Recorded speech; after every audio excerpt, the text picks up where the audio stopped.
Shankar Jackson साहब ने रफ़ी साहब से एक ऐसा गाना गवा दिया था जिसको सुनकर के ओपी नैयर साहब पूरी तरीके से हिल गए।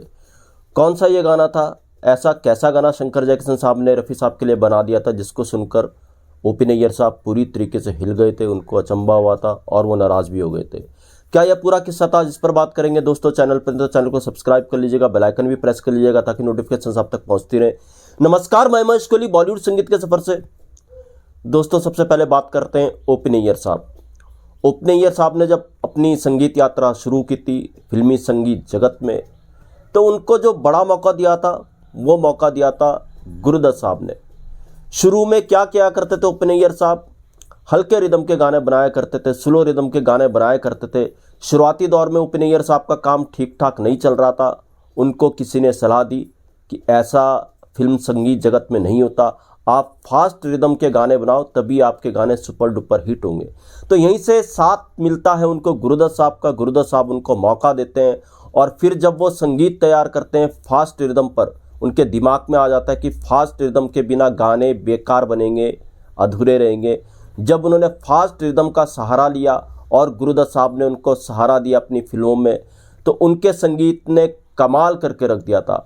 खासकर गुरुदत्त साहब की CID, Aar Paar, mister missus 55, इन फिल्मों के संगीत ने तो कमाल करके रख दिया था। CID का गाना था ए दिल है मुश्किल जीना यहाँ, आर पार का गाना था बाबूजी धीरे चलना। इन गानों ने तो रिकॉर्ड तोड़ सफलता पाई। इस संगीत के बाद तो ओपी नैयर साहब को जैसे पंख लग गए थे।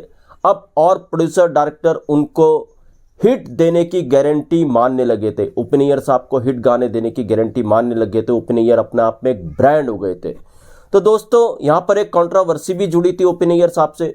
ओपी नैयर साहब के जब 2 गाने आए थे और इन 2 गानों ने कमाल की धूम मचाई थी।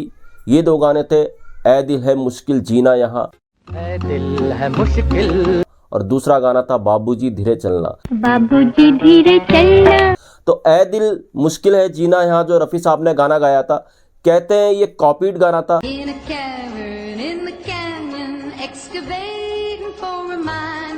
विदेशी गाने की ये धुन था। विदेशी गाने की धुन से ओपी नैयर साहब ने इस गाने को लिया था, तो यहाँ से ओपी नैयर साहब के साथ कंट्रोवर्सी जुड़ गई थी।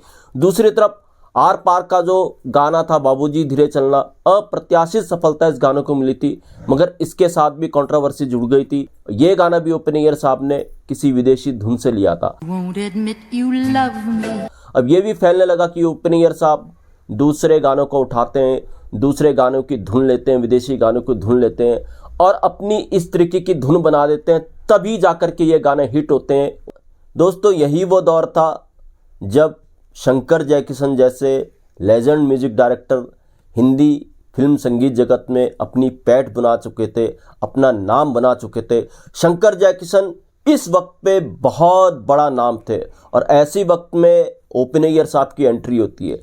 खासकर 1957 में फिल्म आती है नया दौर। नया दौर कहते हैं, पहले शंकर जयकिशन साहब इसका संगीत दे रहे थे, मगर BR चोपड़ा से बात नहीं बनी। शंकर जयकिशन अपना गीतकार डालना चाहते थे। शंकर जयकिशन के अपने गीतकार थे शैलेंद्र और हसरत जयपुरी। शंकर जयकिशन साहब चाहते थे नया दौर के गाने भी हसरत जयपुरी और शैलेंद्र लिखें, मगर BR चोपड़ा चाहते थे इसके गाने वो साहिर साहब से लिखाएंगे। ऐसी कुछ बात हुई थी नया दौर के बाद, और जब शंकर जयकिशन ने नया दौर करने से इनकार कर दिया था तो BR चोपड़ा ने नया दौर में लिया था ओपी नैयर साहब को। अब जब ओपी नैयर साहब ने नया दौर का संगीत दिया था, बताने की जरूरत नहीं है, इस संगीत ने, नया दौर के संगीत ने इतिहास रच के रख दिया था।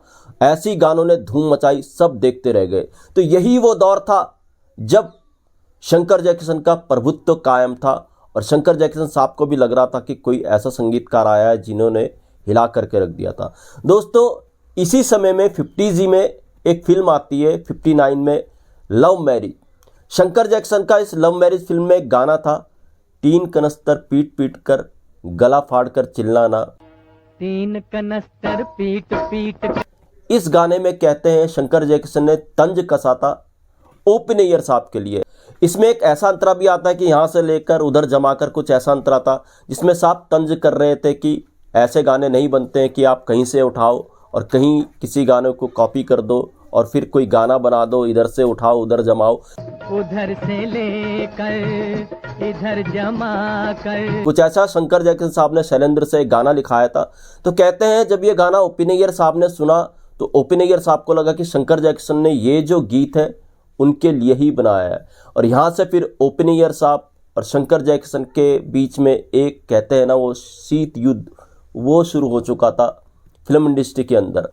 हालांकि कई बार शंकर साहब ने इस बात से इनकार किया कि उन्होंने तंज कसा था इस गाने के ज़रिए ओपी नैयर साहब ने। शंकर साहब ने कहा सिचुएशन के हिसाब से उन्होंने ये गीत बनाया था। ये बात पूरी तरीके से गलत है कि उन्होंने ये गीत ओपी नैयर साहब के लिए बनाया था।